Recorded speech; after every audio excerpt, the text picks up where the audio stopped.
All right, today we are gathering with Taylor, Frankie Paul, and Mayci Neeley, who are from the Secret Lives of Mormon Wives on Hulu. The show has, I've binged the show in less than 24 hours. It's like eaten up my entire life, and I'm so excited to talk to you both about it.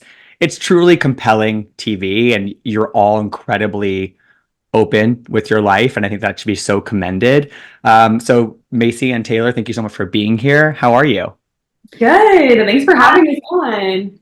Yes, thank you so much for having us. Of course. So, I know that both of you both sort of been subject to criticism already. We're talking even just from the trailer being out, like it's just people, it seems like people like just don't want that. Some people in the community, I guess, don't want the show to exist.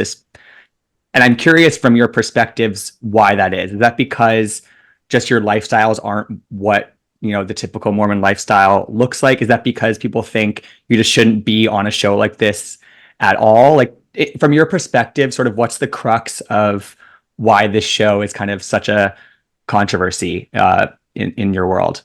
I think number one, the title, people right away are like, okay, you're talking about Mormons, like we're Mormons, like we are not like these women, is what they're seeing. They're seeing us in crop tops, which I guess they is not like traditional for like Mormon wives, I guess. I think people are most worried about in the Mormon community. It's like, oh, this is a misrepresentation of who we are. We're not like this. They've seen the trail and they're like, we're not swingers, we're not polygamists, we don't drink. So it's like, yes, exactly. But you're judging a book by its cover. And so I think people are worried about the unknown of like, people are going to think Mormons are like this. But I'm also like, people think Mormons are so polygamous. Like there's so misconceptions. Like we shouldn't be judging a book by its cover. And I think our hope with the show too is showing that people that like, we're relatable. We're just like you. Like we're not polygamous. Like we're not like so different. And I think everyone in the Mormon community can relate to each of us because we're all on our different journeys with religion. Taylor, what about you? Yeah, going along with that, I think everyone has judged the book by its cover. They have no idea yet what the show is about. And so I could see how that can come off misleading, but again, also not misleading because there are LDS members out there that are living these lives and they do go to church on Sunday and they don't talk about it. And that's okay, to each their own. But I do feel like it's very unfair for these members to come out and say this is misleading, this is not happening, this is not how we live, because that is also false. Some people do live that way, and who are you, these people, to say that we don't live like this and we're not Mormon? Unfortunately, that it's not up to anybody else. We are Mormon and we do go to church on Sundays and we do live, maybe not every rule of the book, but a lot of it. And so, I mean, my story goes more into the past of what I haven't always lived, but Right. born and raised, and I've always gone and never strayed from it. So I think it's an unfair statement, but again, they haven't seen it yet. So Right, right. And I feel like just from my perspective, I didn't grow up around Mormonism. I didn't really, I wasn't very familiar with what it meant to be Mormon. But watching the show, I've seen Real Housewives of Salt Lake City, they talk about it. Like I've been exposed to other pop culture things where it's been discussed in a more modern way. And I feel like the judgment is pretty anti-Mormon in terms of what you guys believe as a faith, the judgment that you're receiving, just kind of off of the basis Yeah. of this trailer being out or just doing this show. It feels kind of like hypocritical. exactly, that's what it's been for all of us challenging to watch, because we're like, oh my gosh, it's like, yeah, you're sitting here judging us, but you're doing the exact same thing to us. So it's hard for us to even grasp, but we have to sit back and I think just wait until they watch the show, Yeah. Yeah, Yeah. for sure. I think that's what was most disappointing, I guess, for me was like, wow, like my own community, because I am very active in the church. Like I hold a calling, which is like a whole thing. But and then we're having like our own community kind of like attack us. Like if anything, we should be like open arms, like come to church. Like everyone goes to church because we're sinners. That's the whole point, or else we wouldn't have church. So it's like, why are we acting like you have to be perfect to be a Mormon? Because you don't have to be. Hmm. So going off of that and like probably knowing that that was going to be a reaction from some subset of people, probably just based again on the lifestyle. What was the process like of agreeing to do a show like this and to put your lives out there, kind of warts and all, and just like kind of because I think also in a great way, a lot of you are pushing against some of those kind of antiquated ideas and presenting a more modern version of what it means to be Mormon. So what was the process like of really agreeing to do this? Because it's a big leap, it really is. I would say like at least when we went into it, maybe you feel differently, Taylor, but like when we went into it, we didn't know it was gonna be about religion at all. Like it wasn't really mentioned when we filmed the pilot. Like we talked about it a little bit in interviews, but it was never gonna be like, hey, this is gonna be like about Mormon moms who do TikTok. It was just supposed to be like more about our careers. Got So it. going into it, I didn't know that religion was really gonna be talked about as much as it is. But I would say I've always been an open book. Like I always just air out everything. Like I started social media basically talking about my life story and how I didn't follow the guidelines as a Mormon, right? And I got pregnant out of marriage. And so I've always been so open with my life that doing a show wasn't like too difficult of a decision to make. I was like, I bear it all out there anyway, so why not? Yeah. Yeah, I feel like for me, one, I guess, before the religion part, it was like a chance for me to kind of like show people who I am besides like this little version of TikTok that they knew and my story and just like the swinger mom. Like I wanted to be known for like something else. And it was Right. an opportunity to kind of tell my story. But with religion, it's a perfect opportunity to show ways of people live how they live Mormonism. Again, I've talked about it, but a very devoted member, one who was born and raised and left, and then everything in between. So I felt like this was a perfect opportunity to also show that it's not very black and white. It's gray, and it's okay if you're in the gray. And there's no set way of having to live the LDS culture. Right, for sure. And Taylor, I mean, Macy and Taylor, both of you are so open on the show. Like it really is. Like it's really, I could never be that way, and I really commend you both being that way. And Taylor, I feel like, a lot of people have talked about your story that made a lot of headlines for the past couple years, and again, you're down to talk about it, and I think that is really brave. And I'm curious from your perspective, like, is part of that because just like you've heard it all and it's sort of like why not just be open and show people that you're rebuilding your life after hitting such a low? Or I'm just curious what your kind of point of view and mindset was, because we have an 11th month jump in that after the first episode, after everything happened, and it almost feels like you're a renewed person for the rest of the episodes. Yeah, I've actually heard that I'm two different people in the show, so I can't wait to see it myself. But absolutely, I feel like it was a chance. Yes, everything was already out. My dirty laundry was for the internet, but they only had certain parts of it, and I was judged off those little parts of what they had and what I gave them. So this was an opportunity to kind of give more of a bigger picture from childhood, trauma, if you will, or some issues that I grew up with, and then in my marriage and divorce. So it gave more of a storyline of being, oh, maybe this is the way she is, rather than being like, oh, you were the swinger mom and judgment for that.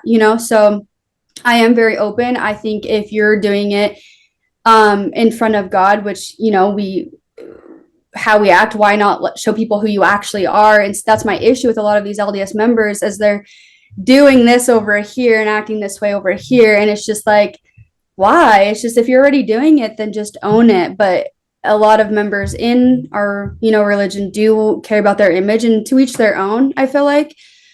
But I'm just not one of them. I think if I'm gonna do it, I don't care who knows. It doesn't make me any less of a member than you. Yeah, for sure. You just have you both of you have your head like on strong, and it's like if you know what your own faith is and you know how you are, and so I think that comes across really well in the show. For both of you, I mean, it's the show opens with a conversation between you, and it kind of showcases your friendship, and it's again before the time jump that the rest of the season happens, but like your friendship is really complicated because I think you're both really good friends to each other, but you aren't scared to give each other hard truth. Macy, you aren't afraid to bump heads with Dakota, and Taylor, I think it seems like you're really okay with them both kind of really being honest with their opinions about each other. It's just a really interesting dynamic to see on a show like this. I'd love if you could speak to how you've worked through that, I guess, because we see a lot of lows on the show in terms of that, but I'm curious maybe where things have gotten to at this point. Yeah, I would say me and Taylor like I think that's why we became friends like so well, is because we're similar in that sense where she's not afraid to say whatever, and same with me. I'm like, I will tell you exactly how I'm feeling. I'm gonna give you the hard truth. And I think that's how me and Taylor have always been together, which is why we get along together so well. It's like when she's dating Dakota, like, and I had some issues there. I'm not afraid to tell her that. I'm like, I'm also a very low protective friend, and it kind of bites me in the ass sometimes because I'm like, I want to protect so bad because I love my friends so much. And then, but sometimes I might overstep, right? Because I'm getting too involved, but I just like can't help myself sometimes. And I think with Taylor and I, it's something that we've had to navigate for sure, but Taylor like doesn't care either. I mean, you can speak on it, Taylor, but she's like, oh, you can say that. I don't care. You can tell them that. I don't care. I'm like, all right. Like it's also like her personality. She just doesn't care like about me stepping in either. So I think but you say, Taylor. Yeah, and no, I feel like I agree with everything. Like, if you have an issue with Dakota, like, go ahead and tell him, and vice versa. I feel like getting it all out into the open and talking about it is the only way you're going to resolve it. Again, it's like, why pretend to be this person that you don't want to be? So if you have an issue, then tell him, and vice versa. So that dynamic was quite difficult because, one, I have a protective friend. I know her intentions are good, and then also a protective boyfriend where I know both of their intentions, because I feel like that they love me. So I feel like it's not, it was hard because I love both of them too. So I didn't want them pinned against each other. But at the same time, like, I didn't want this fake friendship either. Like, I wanted all of us to like kind of get out in the open, Yeah. figure it out so we can all go out to dinner and have a good time, you know? And Better I to will have say, it all out and open. Yeah, totally. yeah, like me and Dakota also, like we even are trying to figure out our relationship because we had this conversation, I think, at Taylor's baby shower, where it's like we both like vibe really well together. Like when we're together in person, I'm like, oh, I love him. Like, and I think it's like mutual, right? And then we're not together, I'm like, why is he doing that? Like I get like so upset by things. It's the same with him. He's like, why is she doing this? So I think it's like it's a love-hate relationship for sure. Right, right. And then in this group in general, it's so the dynamic changes so much throughout when you guys film because, you know, Taylor, you kind of come back and Whitney's also coming back around the same time. And it's like, okay, let's get this group back together, get back to sort of the core of what this group's about. Yeah. But then there's a division after Jen doesn't invite half the group to her baby blessing. Oh yeah. But then that all kind of gets thrown out because Whitney kind of turns everybody against her by how she acts and doesn't show up to things. And then Jen leaves the group at the very end of the season. It keeps you on your toes, but I guess like one, I think it's interesting that you two were able to sort of maintain a friendship despite some of that division, it seems. But why can't this group stay cohesive and stay kind of as one unit? I mean, I think the hard part is that we all have very different personalities. Yeah. I think some of us are more similar than others. Some of us are maybe more sensitive than others. And I think that's maybe where you have that clash or divide is that some people have bigger issues with certain things that others don't. And I think maybe that's why it's all over the place is that you just have 8 different women. Like our periods are sinking. Like we're all just like at one point something bad's about to happen, like drama, whatever it is. And so I think it just depends on the personality in the group. And I think that's why it's hard is like when you have 8 close friends, like how do you keep everyone happy, Yeah. Taylor, do you feel Yeah. the same way? Yeah, I just go along with that. Like when you get a big group of girls, I mean, the odds are of everyone getting along is very low. And so I felt like it's kind of a given that some girls are going to have, issues or clash and whatnot. So almost a given in this situation. And it's ultimately if we can get over it and get through it and act like adults. Right, totally. But I also feel like it's like, you have like this one contingent of the group, like Jesse, Demi, Layla. It's like they aren't as, I don't know if intense is the right word, but they live a different level, I guess, of the adhering to like kind of the like typical Mormon values. And I think that sometimes that creates some friction within this group where they get frustrated with maybe some of the women who adhere to what their husbands and boyfriends want out of them, and they air those opinions. I feel like that creates a friction as well. And so I guess something from my perspective as somebody who didn't grow up around Mormonism and wasn't as familiar with it is some of that because like you're all kind of you're not on a fixed point. You're all moving in terms of how you're living and what you think is okay, not okay to do, and figuring out what works best for you in terms of adhering to some of the teachings, but also pushing back and being more modern. Like I'm curious if you guys are on sort of a moving playing field as well. Oh, I would say absolutely. That is a big part of it. Is I feel like I said, there's one devoted side, like a few devoted, people, and there's some that have completely left and everything in between. So when you mix all of it and you're making a show about Mormonism, of course there's going to be this friction of, I think this is fine, or I agree with this, or I absolutely no. And then some are like, well, why not? And so again, like you're saying, we're all living in this different mindset. So of course there's going to be this friction. Yeah, I completely agree with Taylor. I'm like, I would say too, just adding to that is that like everyone has their own free agency is how I look at it. And like, Hmm. who are we to judge whether someone wants to be more devout or someone who doesn't want to be devout, or they want to be in the church, who cares? Like, let people make their own decisions and just support them as a friend regardless. Yeah, for sure. And do you guys get messages from people just who have been following you over the years on TikTok, but also since the show is kind of coming out, like people who feel seen by the fact that you guys are living a slightly more modern existence than maybe is expected of you? Like, I know that the criticism is really loud, but I'm also guessing that people feel seen on the other side of it.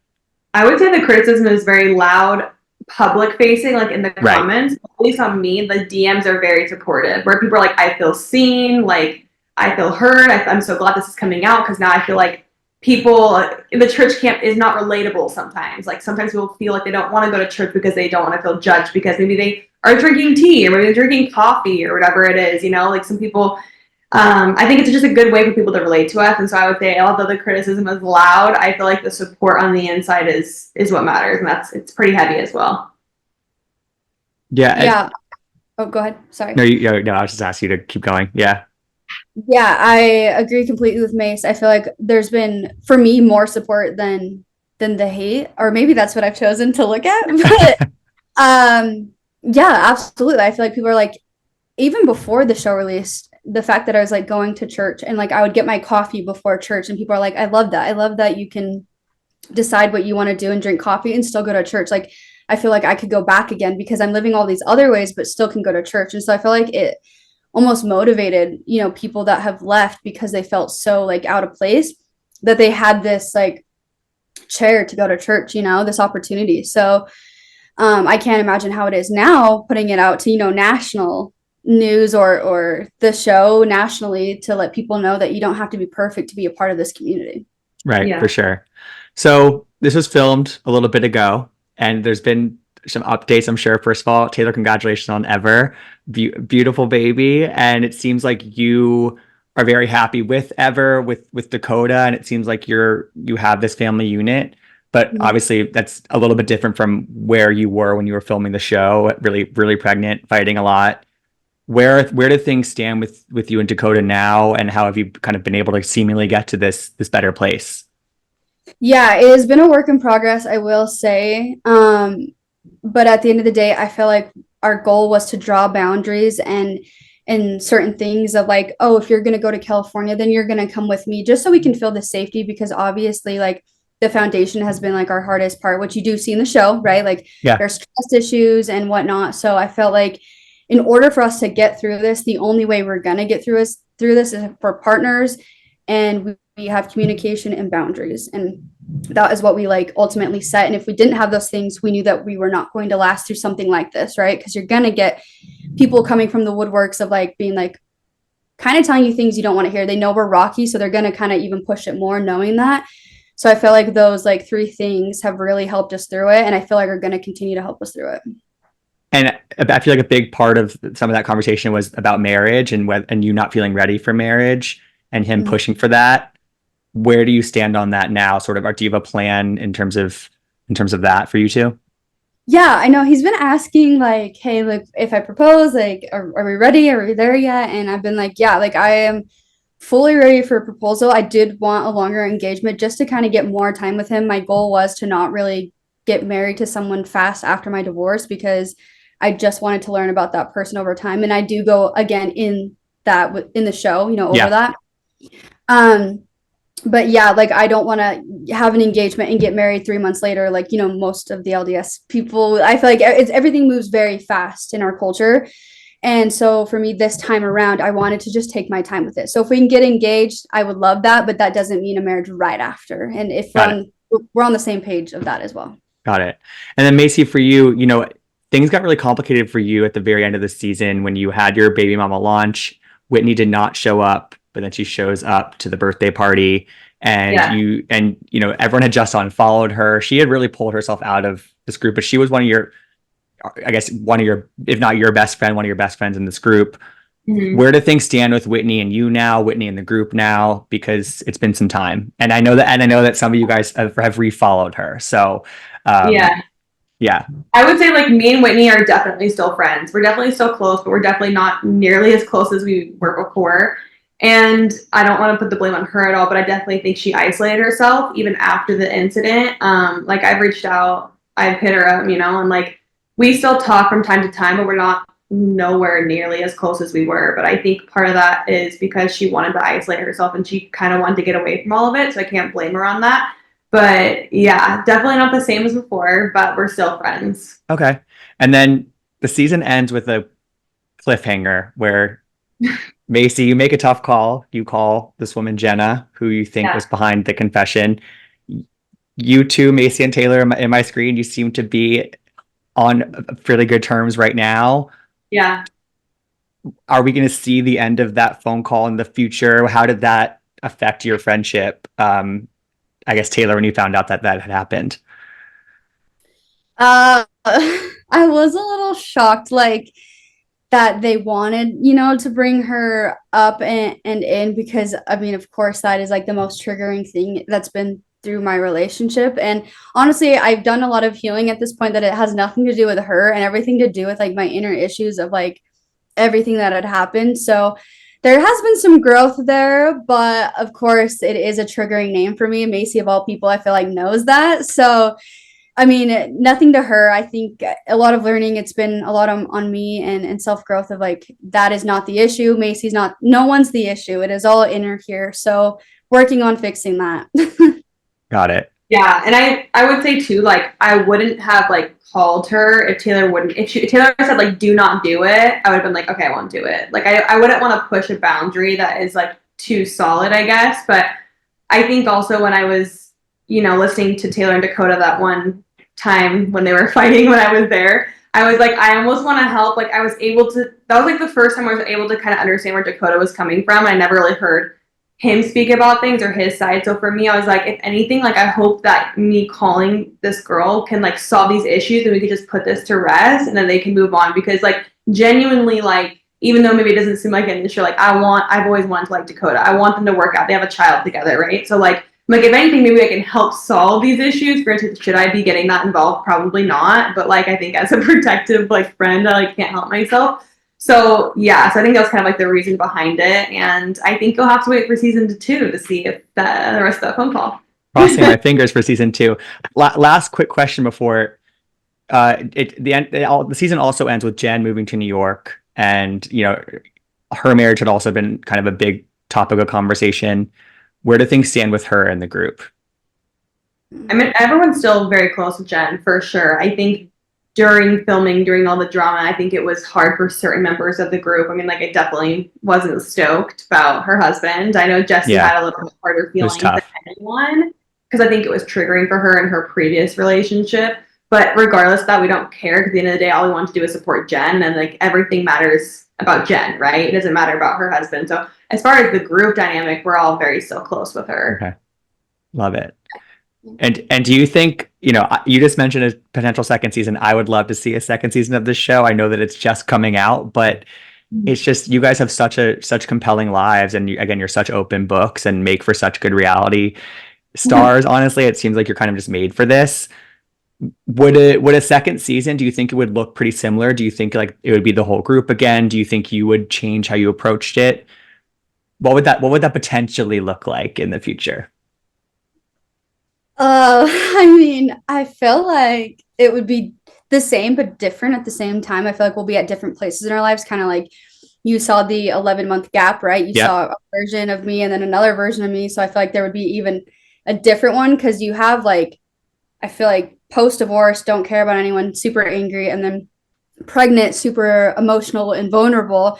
And then hopefully, if we did get a second season, I would be like not pregnant and maybe my normal self. So there'd be a third version of me. My personality's coming out. I don't know. But yeah, I feel like, of course, I think we'd all be at different places. So it'd look the same but different too.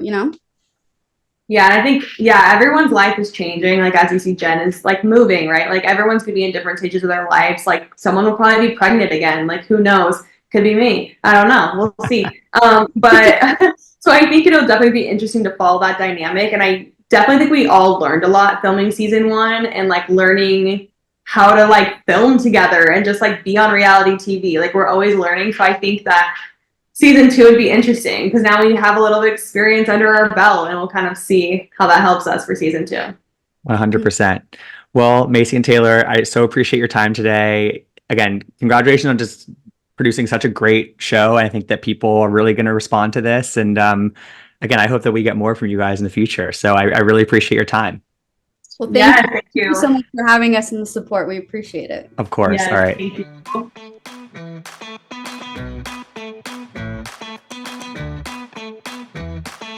I want to gab.